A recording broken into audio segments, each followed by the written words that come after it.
Hello doctors. तो आज हमारा जो टॉपिक है वो है how to examine cranial nerves. सबसे कॉमन टॉपिक है और छोटा सा टॉपिक है। इसकी भी मैं 2 वीडियोस बनाऊंगा। पहली वीडियो में हम फर्स्ट 6 क्रेनियल नर्व्स की बात करेंगे और सेकंड वीडियो में अदर 6 क्रेनियल नर्व्स की हम बात करेंगे। ठीक है। क्रेनियल नर्व पढ़ने से पहले मैं आपको ये बता दूं कि 4th year final year exam में वाइवा में क्रेनियल नर्व्स एग्जामिनेशन आती है। तो आज हम इसी वीडियो में बहुत सारी मिस्टेक्स जो हम एज ए मेडिकल स्टूडेंट करते हैं उसको भी हाईलाइट करूँगा मैं इसी वीडियो में। तो आप देखिए और प्रैक्टिस कीजिए। जितनी प्रैक्टिस करेंगे उतना आप परफेक्ट हो जाएंगे एग्जामिनेशन में, स्पेशली क्रेनियल नर्व एग्जामिनेशन में। सो हम बात करते हैं थ्योरेटिकली कि क्रेनियल नर्व्स 3 को डिवाइड किया हुआ है 3 क्लासिफिकेशंस में: sensory, motor and mix cranial nerves. Sensory जो सिर्फ सेंसरी फाइबर्स होते हैं, मोटर में प्योर मोटर फाइबर्स होते हैं और मिक्स में सेंसरी मोटर फाइबर्स कॉम्बिनेशन होता है। सेंसरी नर्व्स कौन सी हैं? Cranial nerve 1 olfactory, optic and vestibular cochlear. Motor में oculomotor, trochlear, abducent, accessory and hypoglossal. And mix जो होती हैं वो हमारी 2 मेजर नर्व्स हैं, ट्राइजर्मिनल एंड फेशियल नर्व, और 2 माइनर हैं, ग्लॉसोफ्रेंजियल नर्व एंड वेगस नर्व। तो ये इसकी क्लासिफिकेशन है। हम शुरू करेंगे first cranial nerve olfactory nerve से। ऑल्फैक्टरी नर्व जो सबसे शॉर्टेस्ट क्रेनियल नर्व है और बेसिकली ये नर्व जो है आपके स्मेल को परसेप्ट करती है, डिटेक्ट करती है। तो अगर हमें कमांड मिलती है, कभी भी हमें जो है पूरी कमांड नहीं मिलेगी कि सारी क्रेनियल नर्व्स करो एग्जामिनेशन में। हमें स्मॉल पीसेस मिलती है, या कहते हैं ऑप्टिक नर्व करो, या कमांड आती है ऑल्फैक्टरी नर्व करो, या कहते हैं कि 3, 4, 6 क्रेनियल नर्व की एग्जामिनेशन करो। तो हमने उतना ही करना है। कैसे शुरू करना है? इनिशियली हमने पेशेंट को ग्रीट किया, कंसेंट लिया। ग्रीट में कोई सलाम, हेलो, हाय कह दिया, नाम पूछ लिया, बता दिया अपना नाम। ठीक है। कंसेंट लेना है कि मैं आपकी नसों का मुआयना करूँगा। ठीक है। उसके बाद पेशेंट को राइट साइड से अप्रोच करना है और पेशेंट को बताना है कि इससे पहले पूछना है, अगर ऑल्फैक्टरी नर्व को अगर आपको वो कमांड आती है तो, कि कोई चोट तो नहीं लगी, बदबू और खुशबू बराबर आती है। इसके बाद नेज़ल पेटेंसी भी चेक करनी है फॉर वेरिफिकेशन के पेटेंसी दोनों में नॉर्मल है, एक जैसी है। उसके बाद अपने पेशेंट को बोलना है कि अपनी आंखें बंद करें। बंद करवाने के बाद उसको बोलना है कि अपने एक साइड की नाक को बंद करें, ज़ोर लगाएं, बंद करें। दूसरी तरफ आप उसको बोलोगे कि आपके एक साइड नाक बंद है और दूसरी तरफ मैं आपको एक चीज़ सुंघाऊँगी, ये स्मेल आपको डिटेक्ट करनी है किस चीज़ की स्मेल है। ठीक है। उसको फिर आइस क्लोज के बाद डिटेक्ट करवाना है। इसकी एक पिक्चर है ये वाली, सेम टू सेम इस तरह ही करना है जिस तरह इस पिक्चर में है। अगर पेशेंट डिटेक्ट कर पाता है कि किस स्मेल किस तरह की है, कोई अच्छी खुशबू है, कोई बदबू वाली चीज़ है, कोई बिटर टेस्ट वाली चीज़ है, स्मेल है, या कोई ऐसी चीज़ जो भी है, तो उसको बोलना है कि अब आप दूसरी नॉस्ट्रिल बंद करें और पहली नॉस्ट्रिल बंद करें और दूसरी से आप ये चीज़ डिटेक्ट करें। तो इट मीन्स के पेशेंट की नर्व इंटैक्ट है। हाँ, अगर पेशेंट नहीं कर पा रहा तो उसकी कई वजूहत हो सकती हैं, कई चीज़ें हो सकती हैं। अगर पेशेंट को कोई मसला है, जैसे फ्लू है या जो है वायरल इन्फेक्शन चल रहा है, तो उसमें भी अलॉट ऑफ टाइम पेशेंट जो है वो स्मेल डिटेक्ट नहीं कर पाता। उससे फिर पूछना है फ्लू के बारे में। अगर वो कह रहा है कि मैं बड़े अरसे से जो है मुझे स्मेल या वो महसूस नहीं होती, फ्रेगनेंस कोई महसूस नहीं होती, तो आपने रूल आउट करना है परमानेंट कंडीशंस को। परमानेंट में कोई इंजरी हो सकती है, कोई मास लीजन हो सकता है, प्रेशर लीजन हो सकता है, प्रेशर कोई चीज़ कर रही हो, नर्व को कोई डैमेज कर रही हो सकता है। अगर पेशेंट कोई इतना ओल्ड एज तो नहीं है, या न्यूरोडिजेनरेटिव कंडीशन में तो नहीं है, जैसे पार्किंसन, अल्जाइमर, बहुत सारी अदर कंडीशंस हैं। इंजरी के बारे में आपने ज़रूर रूल आउट करना है। ठीक है। अब हम बात करेंगे second cranial nerve optic nerve की। ऑप्टिक नर्व के लिए हमारे पास जो टेस्ट हैं वो हैं विजुअल एक्यूटी, कलर ब्लाइंडनेस। ठीक है। विजुअल फील्ड एग्जामिनेशन और आखिर में फंडोस्कोपी। विजुअल एक्यूटी कैसे चेक करते हैं? पेशेंट को एक डिस्टेंट जगह बैठाते हैं और उसके बिल्कुल ही स्ट्रेट में तकरीबन मोर देन 50 सेंटीमीटर हम जो है एक चार्ट रखते हैं। इस चार्ट को बोलते हैं स्नेलिन चार्ट। ये आपने देखा होगा जिसमें अल्फ़ाबेट के वर्ड्स लिखे हुए हैं। तो ये दूर से रख के उनको पेशेंट को बोलते हैं कि आपने अपनी एक आई बंद करनी है और दूसरी आई से जो है इसकी उससे लाइन से लास्ट वाली सेकंड लास्ट पढ़ के दिखानी है। अगर वो पढ़ देता है तो मतलब उसकी जो विजन है वो 6/6 नॉर्मल है। अगर नहीं पढ़ पा रहा तो आपने उसके लिए उसको जो है ग्लासेस देने हैं और उसको जो अब ग्लासेस होते हैं मीन्स के आप लेंसेज होते हैं वो पहना के देखते हैं कि कौन से लेंस से उसकी जो है eyesight last line second last line को पढ़ पा रहा है। ठीक है, एक तो विजुअल एक्यूटी हो गई। दूसरी है कलर ब्लाइंडनेस चेक करते हैं। कैसे करते हैं? अगर एक पेशेंट कंप्लेन कर रहा है कि मैं रात के समय अंधेरा आ जाता है, मैं देख नहीं पाता, मेरी नज़र कमज़ोर हो जाती है, तो उसमें ये चार्ट हमारे पास इसमें डॉट डॉट नज़र आ रहे होंगे आपको, इसे कहते हैं इशारा चार्ट। ठीक है, इसमें एक नंबर लिखा होता है, पेशेंट को बताना पूछना होता है कि आपको नज़र आ रहा है, उसको फिर दिखाना पड़ता है। ये चार्ट दिखा के पूछते हैं कि आपको सब बराबर नज़र आ रहा है, एक जैसा नज़र आ रहा है या एक ही रंग नज़र आ रहा है। अगर पेशेंट कंप्लेन कर रहा है कि मुझे एक ही रंग नज़र आ रहा है तो इस मीन्स पेशेंट कलर ब्लाइंडनेस। ठीक है, तो हम इस तरह इसको हम डिटेक्ट करते हैं। थर्ड वन है विजुअल फील्ड। विजुअल फील्ड को कैसे हम करते हैं? विजुअल फील्ड को चेक करने का तरीका यही है कि आपने उसकी पेशेंट की एक आई बंद कराई और जो डॉक्टर होगा वो भी अपनी एक आई बंद करेगा। ठीक है, और मतलब उसके अपोजिट में जो आई होगी वो अपनी आई बंद करेगा। अगर पेशेंट राइट आई बंद कर रहा है तो पेशेंट अपनी लेफ्ट आई बंद करेगा और एक फिंगर जो है वो पेरीफ्री साइड से मतलब बाहर से अंदर तरफ लेके आएगा और पेशेंट को बोलेगा कि मेरी स्ट्रेट देखो और मुझे बताओ कि आपको मेरी जो फिंगर है वो कब नज़र जब आना शुरू हुई बताना मुझे कि नज़र आ रही कि नहीं आ रही। इस तरह आप जो है चारों ही साइड से आप चेक करते हो कि उसको जो है उनकी कलर फील वो विजुअल फील कितनी है और कहाँ तक वो जो है उनकी जो है पेरिफेरल लाइन तक नज़र आती है चीज़ें। उसके बाद तब फोर्थ वन जो चीज़ हम नहीं करते हमारे वो है फंडोस्कोपी एग्जामिनेशन। आम third year fourth year final year में फंडोस्कोपी नहीं करते, बट ड्यूरिंग वाइवा आपने ये ज़रूर बोलना है कि I would like to complete my examination with fundoscopy. ठीक है, अगर फंडोस्कोप पढ़ा हुआ तो फंडोस्कोपी भी करनी पड़ती है। वो इजी टेक्निक है, इतनी मुश्किल टेक्निक नहीं है फंडोस्कोपी। पर ये फंडोस्कोप है, आप देख लीजिए इसके 3 पार्ट्स होते हैं। इसका जो है बॉडी होती है, फिल्टर लगा होता है और अपरेटस होता है। ऊपर वाला जो आपका एक है वो अपरेटस और नीचे बॉडी है। अब हम बात करेंगे 2 पैथोलॉजीज़ की। एक तो मैं कलर ब्लाइंडनेस की बात कर ली। ठीक है, कलर ब्लाइंडनेस में आपको आम बंदा जो होगा उसको जो है सारे कलर्स डिफ्रेंशिएट हो रहे होंगे, जबकि कलर ब्लाइंडनेस वाले बंदे को मतलब कि कम कलर डिफ्रेंशिएट हुए होंगे, मतलब कि बीच वाले कलर्स या पेरिफेरल कलर्स जो हैं वो सेम लग रहे होंगे। ठीक है, और उसके बाद हमने पेशेंट की जो विजन चेक की थी, विजन लॉस चेक करनी होती है, पेशेंट का विजन लॉस तो नहीं है या जो है कंप्लीट विजन लॉस तो नहीं है, पार्शियल विजन लॉस तो नहीं है, तो हमें उसकी बेसिकली ऑप्टिक नर्व की एनाटमी और कोर्स को याद रखना पड़ेगा। अगर कोर्स याद होगा तो हम विजुअल पैथोलॉजीज़ को आइडेंटिफाई कर सकेंगे। इस पर पिक्चर आप देखें कि ऊपर आई है, उसके नीचे ऑप्टिक नर्व आ रही है। ऑप्टिक नर्व का कोर्स देखें। इनिशियली अगर कोई लीजन या कोई प्रेशर है या किसी भी साइड का तो उस साइड की विजन लॉस होगी, उसे हम बोलते हैं accelerator mono ocular vision loss, उसी साइड की होगी। अगर वो ऑप्टिक चाज्मा द सेकंड जो आप ब्लैक कप देख रहे हैं उस पर अगर कोई लीजन है ऑप्टिक चाज्मा पे तो आपकी बाई टेम्पोरल हेमिएनोपिया होगा। ये क्यों होता है? क्योंकि आपके ऑप्टिक नर्व के जो फाइबर्स हैं वो डिकसेट करते हैं, एक दूसरे को क्रॉस करते हैं। ठीक है ना, और वो कौन से फाइबर्स डिकसेट करते हैं? मोस्टली जो है मीडियल फाइबर्स डिकसेट करते हैं और लेटरल फाइबर इफेक्ट जो होता है वो लेटरल फाइबर्स में मिलता है।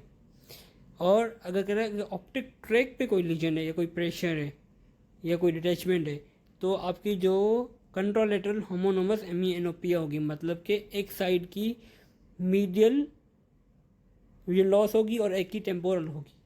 मीडियल किसकी हुई, जहाँ पे लीजन होगा उसकी मीडियल जाएगी, और उसके अपोजिट आएगी लेटरल आएगी जाएगी।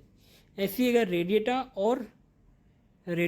और पीछे विजुअल कॉर्टेक्स पे लीजन होगा तो कॉरेंटोप्लेजिया होगा विजुअल रेडिएटा पे, और अगर कॉर्टेक्स पर है तो वह कंट्रोल लेटरल हेमियोनोस्पिया होगा, मैक्यूलर स्पेरिंग के साथ होगा। ठीक है, तो इस पिक्चर को, इस कोर्स को हमें याद रखना है। अब हम बात करें ऑक्यूलोमोटर ट्रोक्लियर एंड एब्डिसेंट नर्व की बात, और पेपर में भी इसी तरह तीनों नर्व्स की कंबाइंड एग्जामिनेशन आती है। अगर हम ऑक्यूलोमोटर नर्व की बात करेंगे तो ऑक्यूलोमोटर में हमारे मसल्स आते हैं, ठीक है, ट्रोक्लियर में भी मसल्स आते हैं, विजुअल अकोमोडेशन आती है, और लाइट रिफ्लेक्स आता है, पेपररी लाइट रिफ्लेक्स। तो हम स्टार्ट करते हैं लाइट रिफ्लेक्स से। पेशेंट को बोलेंगे या कि आप बिल्कुल स्ट्रेट देखें, और आपने उनको बोलना है कि मैं एक लाइट लगाऊंगा, आपने डरना नहीं है। उसको पहले बता देना कि मैं एक टॉर्च आपकी आंखों में लगाऊंगा या लगाऊंगी, ठीक है। उसके बाद आपने एक टॉर्च जलाई, ऑन की, और पेरीफ्री से लेके सेंट्रल तक आप लेकर आए और आइज़ पे, और आप दोनों आइज़ में देखते हो। अगर आपने एक आई में वो टॉर्च की रोशनी दी और दोनों आई के पीपल कॉन्ट्रैक्ट हुए, it means normal light response होता है। बट इफ़ आपने एक आई में टॉर्च की रोशनी दी और उसी में एंड कोई डायलेशन नहीं हुई, बट सेकंड में कॉन्ट्रैक्शन हुई, तो RAPD पॉजिटिव है। बट उसको कंफर्म करने के लिए आप अपना हैंड या पेशेंट का हैंड बिटवीन टू आइज रखवाते हो और चेक करते हो कि कोई पता पड़े पैथोलॉजी कहाँ की है।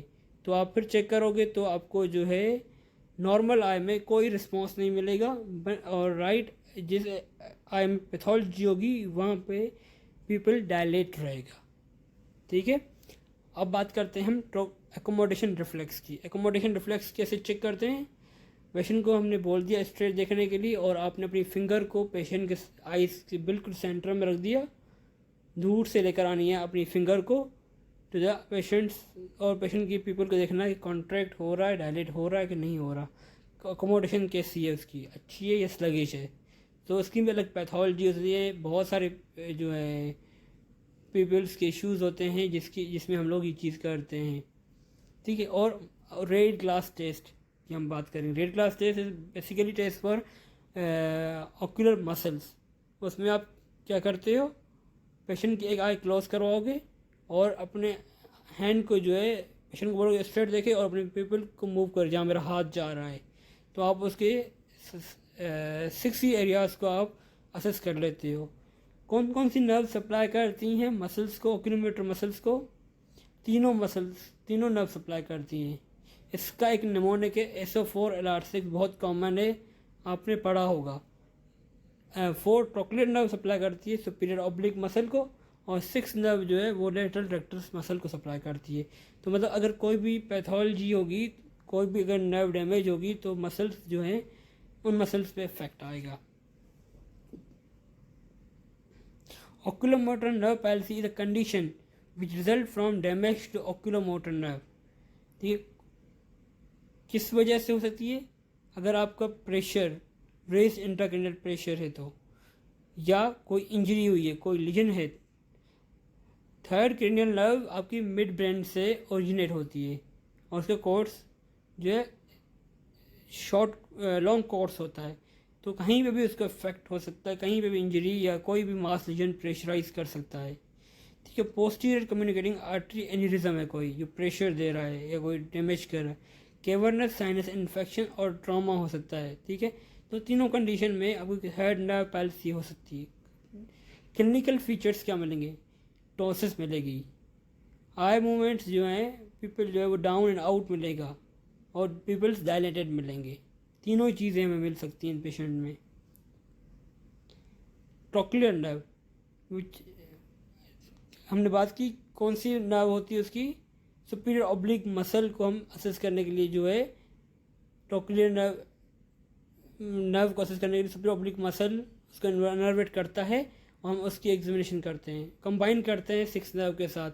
तो अगर कह रहा है ट्रोक्लियर नर्व पैल्सी होती है तो पेशेंट को वर्टिकल डिप्लोपिया होगा। आप पेशेंट को सुपीरियर ऑब्लिक मसल की एग्जामिनेशन करेंगे तो आपको पेशेंट के जो पीपल है वो ऊपर की तरफ नहीं दिखेगा और साथ में पेशेंट डिप्लोप या डबल विजन नज़र आएगी, ठीक है। Abducent nerve palsy, which can be caused by any structural pathology, which leads to downward pressure on the brainstem. कोई भी लीजन causes idiopathic न्यूरोपैथी हो सकती है, thrombophlebitis of the cavernous sinus हो सकता है, ठीक है। अगर आप रेक्टल मसल को असेस कर रहे हैं और आप मीडियली आपने अपनी फिंगर को पुट किया और लेटरल लेके जा रहे हो, नहीं आ रहा people, it means there is a over stimulation of medial rectus muscle and weakness of lateral rectus muscle. क्या क्या होगा? डिप्लोपिया, ठीक है, और एडक्शन नहीं होगी, एबडक्शन नहीं होगी, एडक्शन होगी उस पेशेंट में। अब बात करते हैं the fifth cranial nerve, the trigeminal nerve, जो मिक्स नर्व है। उसके तीनों पार्ट्स हैं, sensory, motor and parasympathetic fibres. Cranial nerve 5 is a trigeminal. तो हम इसको असेस कैसे करते हैं? हम तीनों को, सेंसरी को करेंगे, पेशेंट को जो है सॉफ्ट जो है पेन देंगे, कॉटन बना के उसको बोलेंगे आइस बंद करें और उसको बताएंगे कि बताना है हमें एक चीज़ आपके फेस पे लगाऊंगी, आपको महसूस हो रहा है कि नहीं हो रहा है। तो हमने सुपरफिशियल पेन फाइबर्स को चेक करना था, फिर डीप पेन फाइबर्स को चेक करना था, कोई हल्की सी पिन से पिन करके, ठीक है। रिफ्लेक्सेस चेक करने थे, कॉर्नियल रिफ्लेक्स चेक करना है, जॉ जर्क करना है। कॉर्नियल कैसे करना है? एक कॉटन वूल लेना है बिल्कुल सा और उसकी साइड पे लेके जाना है बिल्कुल नियर दी स्केलरा, और अगर पेशेंट ब्लिंक कर रहा है it means A common normal corneal reflex है। जॉ जर्क आपने जो है वो छोटा सा हैमर होता है मेडिकल का, जो आपने देखा होगा, उसी से करना है, ठीक है। और मोटर नर्व एग्जामिनेशन कैसे करेंगे? पेशेंट को बोलेंगे क्लेंच करें अपने दांतों को और पल्पेट करेंगे आप जो है टेम्पोरल एंड मैसेजर मसल्स को, ठीक है। और आप प्रेशर देखते हैं कि मसल वीकनेस तो नहीं है, सही से पेशेंट की जो है क्लेंच कर रहा है और कोई वीकनेस तो नहीं आ रही। This is the corneal reflex. आप इस पिक्चर में देख सकते हैं कि उसने उसके आइस जो है कॉटन, स्मॉल कॉटन ली है और उसका से पिंच आई को जो है रिफ्लेक्स देखने के लिए वो सामने ले गया, बिल्कुल सामने तक ले जाता है, लाइट टच भी कर लेते कभी कभार उसके रिफ्लेक्स है कि नहीं है।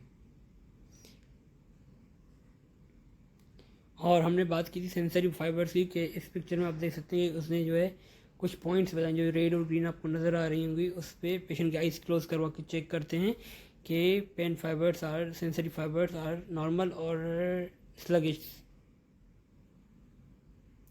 और जॉजर के लिए हमने अपनी फिंगर रखी इस मैंडिबल पे और वहाँ पे हल्का सा हैमर अपने उस पर नेल पे लगाना है और मूवमेंट देखनी है कि मूवमेंट प्रॉपर है कि नहीं है, जॉजर है कि नहीं intact. Trigeminal neuralgia is also known as a painful jerking or tics dolorex. Pathology है ट्राइजर्मिनल नर्व की। It is defined as a sudden, usually unilateral, brief stabbing, lancinating, recurring pain in the distribution of one or more branches of trigeminal nerve. Most commonly female predominance होती है। Idiopathic condition है, a lot of factors हैं, intracranial कोई tumour पड़ा हुआ है, कोई traumatic compression हुई है ट्राइजर्मिनल नर्व की, कोई इन्फेक्शन हुआ है, ठीक है। Division of trigeminal nerve involve most commonly mandibular then the maxillary and the ophthalmic. मतलब कि mandibular is more involvement than maxillary and ophthalmic. Clinical feature are sudden unilateral sharp shooting, lancinating, shock like pain, ठीक है ना।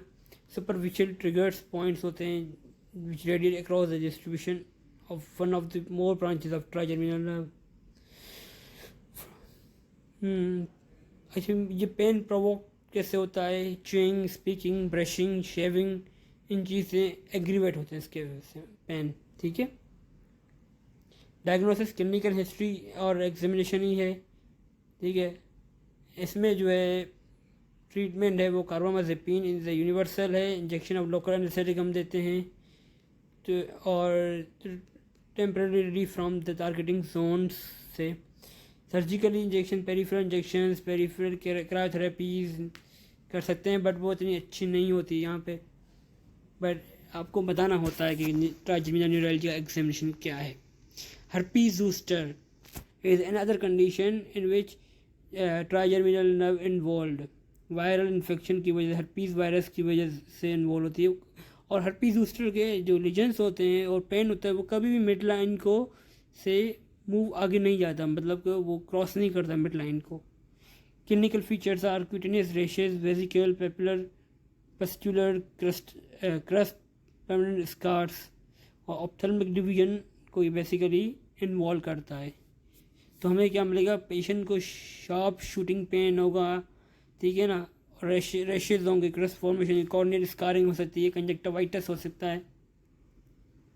Treatment acyclovir 800 mg 5 times per day within 4 days of onset of rash, analgesics, ointments, किसी तरह patient का pen release करना होता है। तो हमने जो ये चीज़ें पेन किलर्स एंड स्टेरॉइड्स हम देते हैं, और मगर जो इसकी ट्रीटमेंट, ड्रग ऑफ ट्रीटमेंट है वो है एसाइक्लोवेर 800 mg 5 times per day for 4 days onset of rash।